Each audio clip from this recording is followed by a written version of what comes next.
because technology and emerging trends in applications and software and networks is changing so fast, it is this sort of moving target for risk mitigation, and that's what makes it so challenging. Welcome to the RANE Insights on Security podcast with Brian Lynch. I'm Emily Donahue. As recent nation-state hacks of SolarWinds and other businesses demonstrate, cybersecurity will remain a major consideration and geopolitical storyline for businesses going forward. But this kind of espionage isn't new. It just keeps transforming. In this episode, Brian speaks with Matt Bogard, founder of the Bogard Group, an information security advisory firm, about 5 topics businesses need to focus on when it comes to security. Well, I am very pleased to welcome Matt Bogard to the podcast today, founder of the Bogard Group, an industry-leading consulting services firm. And Matt's firm specializes in advisory services related to GSOC assessment and development, executive recruiting, vulnerability assessments, and technology and information systems.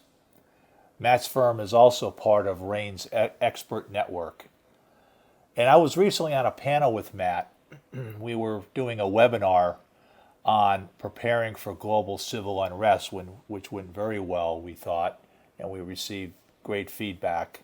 And today's podcast is about emerging technology and its impact on security policy, risk analysis, and criminal activity, all risks that firms today see as part of their landscape. Welcome, Matt, to the podcast. Thanks, Brian. So, Matt, we want to talk today about the myriad of risks facing firms and how technology has affected criminal schemes and changed the cyber risk threats that firms face, adding complexity to an already complex landscape. You and I identified 5 areas or schemes related to these cyber risks for discussion today. We will also discuss, and Matt will offer some mitigation strategies that, when deployed, would reduce the exposure risk to firms. So, Matt, our first discussion topic today is a business email compromise scheme. And according to the FBI, it is one of the most financially damaging crimes. So why is that so, Matt? Yeah, Brian, thanks. So, we see these business email compromise schemes, and they play into people's innate trust in their business colleagues, and they play into people's complacency about risk. And that's why they can be so effective. And when you can spoof emails and messaging in a way that looks so authentic and so legitimate, that it can be very, very, very powerful. And so we've seen examples of, an email coming from a CEO to the company's CFO directing him to wire money from one account to the other, or some financial transaction.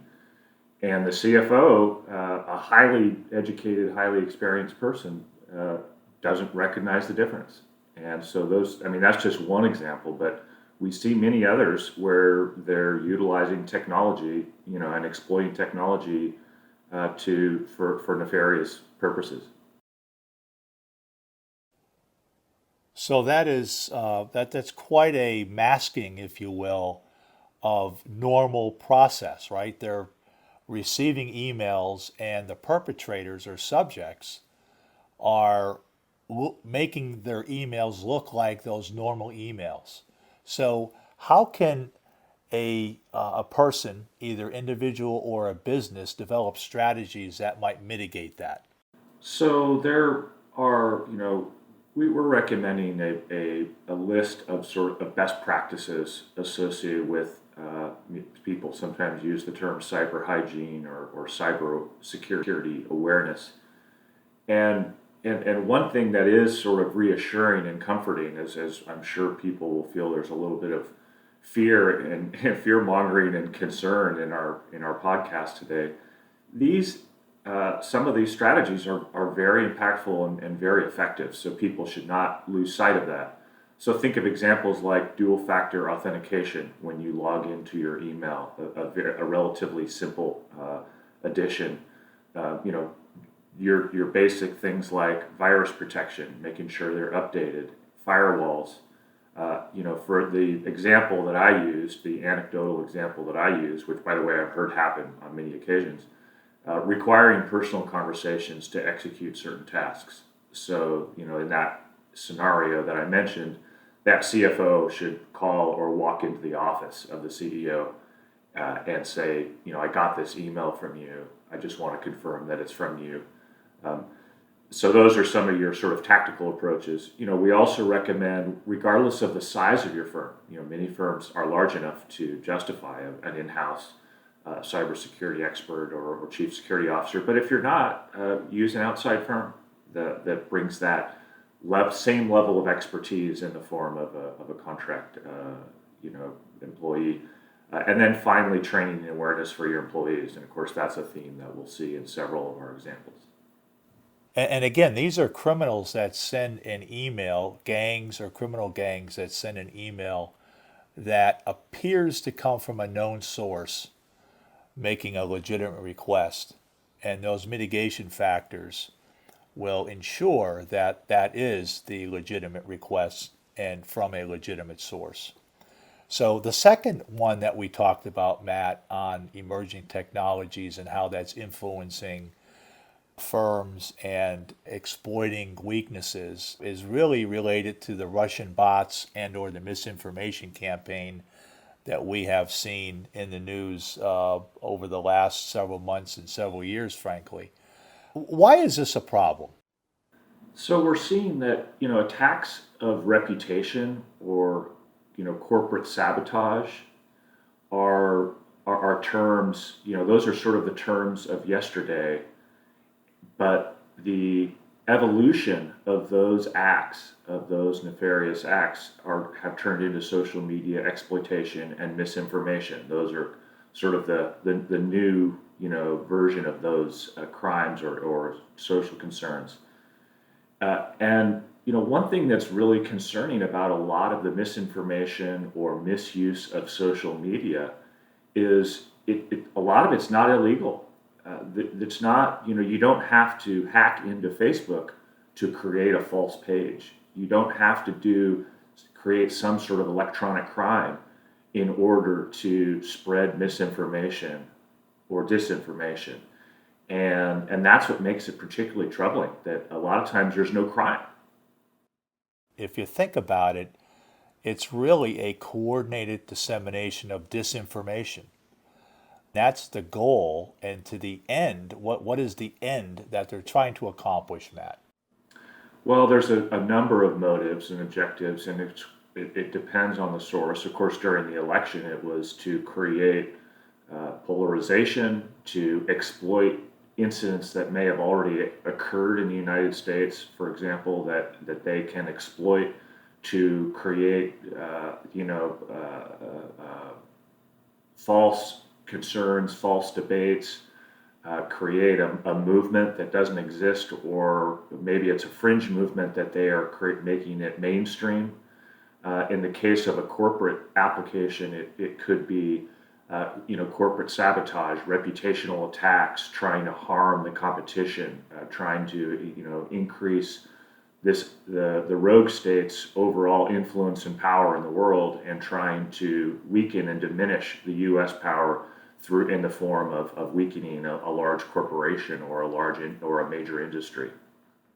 So, Matt, what should a corporation or individuals, for that matter, do to ensure that they are not proliferating this type of misinformation? What are some of the common sense strategies?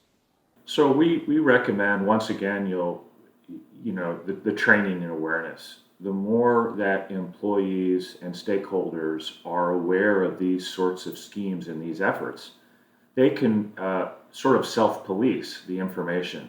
And in that way, we suggest, instead of seeking news on social media where it's not always clear about the authenticity or the credibility behind the source, is to seek out their own news. through media sources, mainstream media sources, established media, and newspapers and the like, so that they are seeking them instead of having that news pushed at them, where it's unclear what the source will be, what the source is. And by the way, as I mentioned in the earlier section, a lot of these news sources and news stories are so well done and so professionally presented. They look the same as a New York Times or a Washington Post or a Wall Street Journal article. Yes, and therein lies the rub, right? It's ensuring that the information that we are reviewing and relying upon is credible and trustworthy. The third area is around ransomware.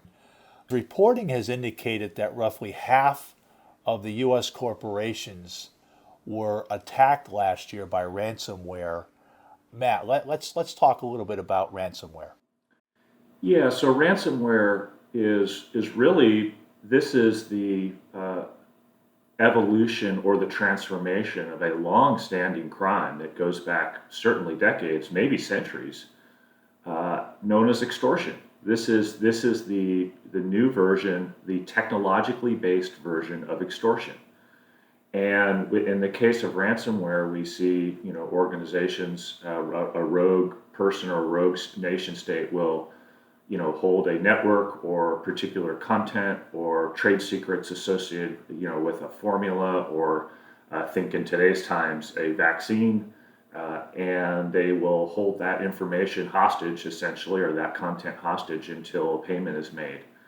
And what's particularly concerning about ransomware is that a lot of the research is reflecting that it's so drastically underreported, because these firms need to get back on their feet, and the interruption of the business can be very painful. So they're often paying the fees, paying the extortion demands, and to get their content back.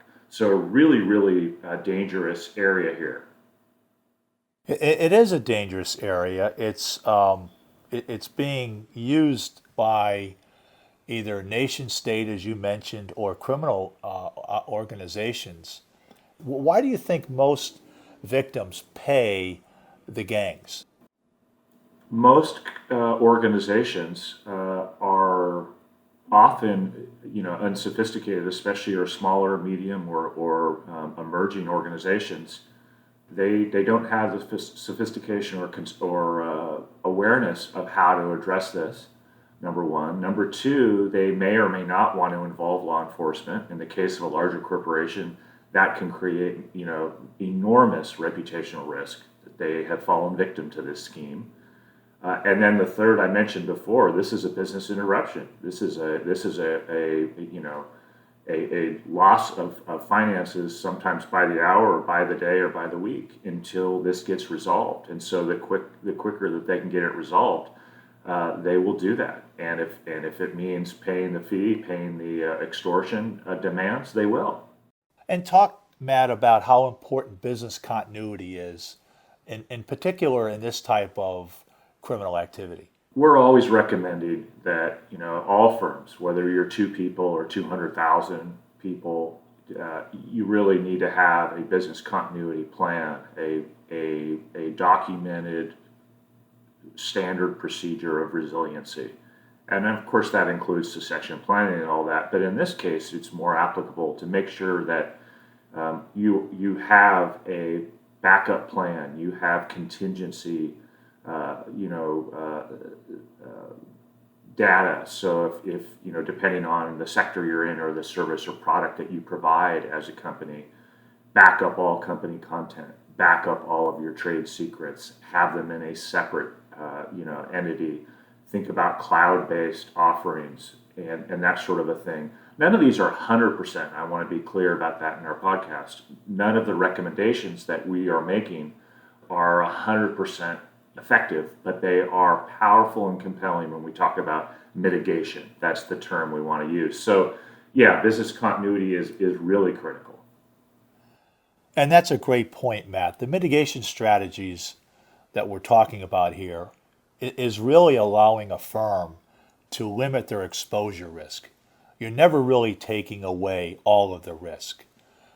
So the point about business continuity, I think, is a critical one, that you can continue to operate as a business even in light of this type of activity. And Brian, one other note that I forgot to mention is, and it often gets lost in the discussion as we talk about mitigation efforts by corporations and organizations, is insurance. People oftentimes, in order to bridge that gap, since we agree we can't eliminate the risk completely, but if we can bring the percentage down and then we can close that door with transferring the risk through appropriately customized individual insurance, that is a recommendation we make as well. And I think it's one that people, organizations need to be thinking about. Yeah, it's a great point, and and the fourth topic for conversation today for our audience is related to what we have called stalking or harassment of employees, whether that's cyber stalking or physically stalking at a business, and the employees of a company or of a firm. So Matt, can you talk a little bit about what you're seeing from your clients and how your firm can help? Yeah, so we're seeing, first of all, when we talk about stalking, this is a subcategory of workplace violence prevention. Workplace violence prevention, of course, is a enormous topic and a real concern for organizations of all types. And of course, those risks have been transformed and evolved a little bit in the world of the pandemic, where we have people at home. Workplace violence risks do not go away because so many people are working from home or engaged from a distance. There are still risks there, but stalking and harassment, again, one of those crimes that goes back decades, centuries, potentially, and is an issue. But, how much more effective that you could stalk and harass employees without having to do it face to face, and company networks and email and all the mediums of communication that we use these days, from Slack to different instant messaging platforms.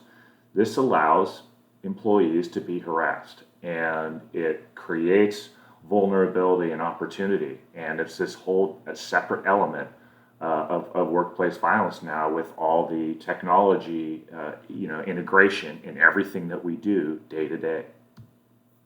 And can you talk a little bit, Matt, around what mitigation strategies and policies and procedures and how important firm leadership on this subject is? Yeah, in the same theme and vein that we think about workplace discrimination or topics surrounding inclusion and those sorts of things, it's the same in the sense that we have to create a culture from the top down that empowers people to come forward, that sets a standard in the workplace that this sort of behavior, this sort of treatment of employees is absolutely unacceptable. And when it happens, people need to raise their hand, sound the alarm, and come forward. And not just do that, but do that with a sense of confidence and empowerment, and know that from the top leadership down, they are going to be supported in those efforts. And it's what we use the term with a lot of our clients, the culture of safety. There has to be a culture of safety, because, by the way, you can have the most sophisticated and most trained and most impressive security firm. That's not, or security contract or security team in your organization. That's not enough. You need an entire workforce culture that is dedicated to safety. So when they overhear something, that when an employee makes an observation, that when they read something from a coworker, that they know when to speak up. Because every employee has to be the eyes and ears of an organization. That's how we create this culture of safety, and that's how we prevent this stuff from happening. And Matt, speak about how important a threat assessment team is to a firm, and frankly to the employees of that firm. Yeah, a threat assessment team for those that may not have one or haven't worked with one. they're usually a multidisciplinary team, between 5 and 10 folks, and they're representing the various verticals of an organization. Think, human resources, IT, corporate security, leadership, that sort of a thing. And they would all be at the table to assess concerns. And the reason why a threat assessment team is so critical and essential for workplace safety and creating the culture of safety is that so much of this harassment is in this sort of gray area where it does not rise to the level of law enforcement engagement. It may not be this obvious, stalking. It may not fall under the criminal element of that state or county's laws. But it doesn't mean it's not important, and it doesn't mean it's not causing disruption in your workplace and someone's being treated unfairly or in a dangerous way. So you need an assessment team that can apply a set of standards and structure to evaluate and assess to get to those problems before they fester. And sadly, we've seen so many of these workplace incidents that have devolved and deteriorated, and unfortunately, in some cases, turned into some tragic incident at the end. We find out when we go back and retro those, and we find out that there was months, sometimes years of lead up. There were signposts, there were signs, symptoms, there was behavior that was ignored, there were employees that didn't feel empowered to come forward. There were things that we should have seen as an organization, and that committee of experts can help mitigate that concern. Yeah, it's a great point, Matt. And when you think of it, it's a whole of company approach, as you mentioned, particularly with the threat assessment team, but also with the culture, as you mentioned, and the leadership in not tolerating that type of behavior, and the training and awareness of and how to report that inside the company is critically important. And it's up to the employer, under their duty to care, as we like to say, to manage these appropriately, timely, and thoroughly, right? The capabilities of the business to investigate fully and resolve the allegation is critically important, not allowing it to fester, as you mentioned. So let's go on to the intellectual property theft. And we have certainly seen instances of this type of theft over the course of the last several months to years to decades. Why don't you talk a little bit about the type of activity related to intellectual property and why it's so important to focus on this for companies? Yeah, so, think of 20, 30 years ago, probably 30 years ago now, where in order to acquire, to steal, to in an unauthorized way, this intellectual property of any type, like you said, it could be plans, research and development, it could be a movie script, something like that. You would have had to, physically engage with another person or enter, and burglarize a building in the middle of the night and those sorts of things. There are a lot of barriers to that. But now we have this sort of collision of technology and intellectual property, and suddenly you don't have to burglarize a building. You don't have to hold someone up at gunpoint. You don't have to climb a fence. Now we can do it from the basement in someone's home and hack into and break into the network to steal this information and to acquire this information. And it's safer from the other side of that. It's an easier operation in a lot of ways, and a very, very effective. And it can be incredibly damaging when you have this information get out. Again, think about the most topical example of the formula for a vaccine for COVID-19. And then you get into the other areas of research and development or entertainment, but incredibly concerning when this can be achieved in a much more effective, easier way than before because of the introduction of new technology. So Matt, how should the firms that have intellectual property, how should they define their security program? What should they focus on? Yeah, so what firms should do is really establish, and this, sort of circles back a little bit to business continuity, but evaluate, what are their most prized secrets? What are their most important and essential trade secrets? What is the content that would be most painful to get out there on the market in an illegal way? And they need to evaluate, where is that information? Who has access to it? How are they controlling the distribution and the storage of that? Is it being retained consistent with best practices? And are we thinking about how we segregate it? Are we thinking about business interruption insurance to transfer the risk? Are we thinking about ways that we might partition or segregate data from certain areas of the organization? In other words, let's make sure, to use sort of the government term, the right to know and need to know. Simply because a movie script is sitting on the network for an entertainment company in Hollywood doesn't mean that the entire company needs access to it in order to do their jobs. So it's really a very thoughtful self-assessment of that company's intellectual property and what would be most painful and most impactful if it were to get disseminated illegally.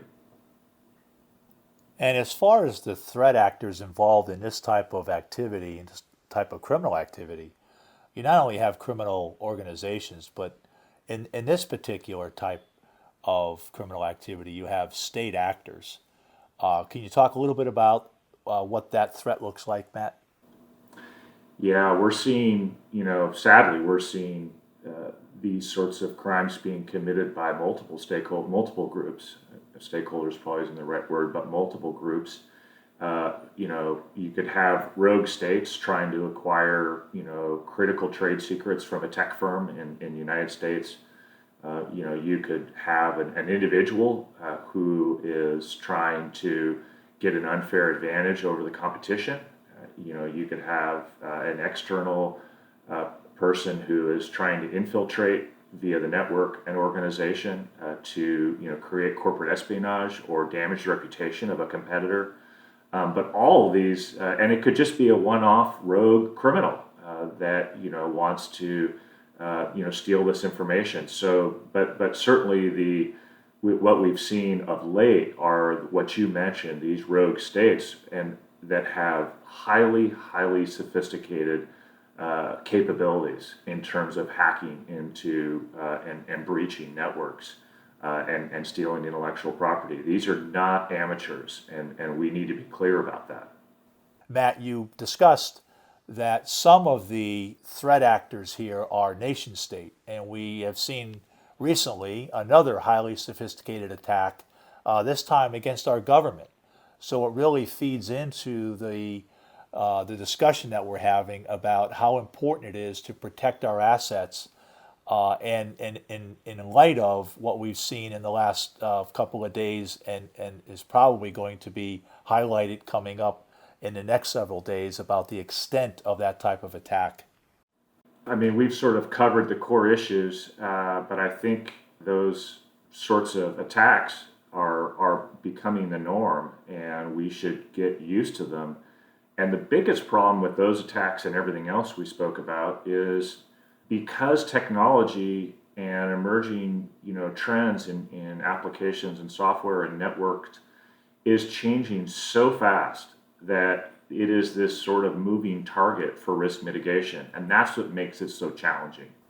Yeah, it's a great point. And to recap on this topic, as you mentioned, it's important for companies to identify what is their intellectual property and then develop procedures and policies and the infrastructure, the security infrastructure, the cyber infrastructure to protect it, and then understanding when something is trying to either get into their system or at the point when they have actually been a victim of intellectual property theft, that is immediately known and that they can conduct their own internal review, forensic review, and develop a timeline of events for law enforcement involvement.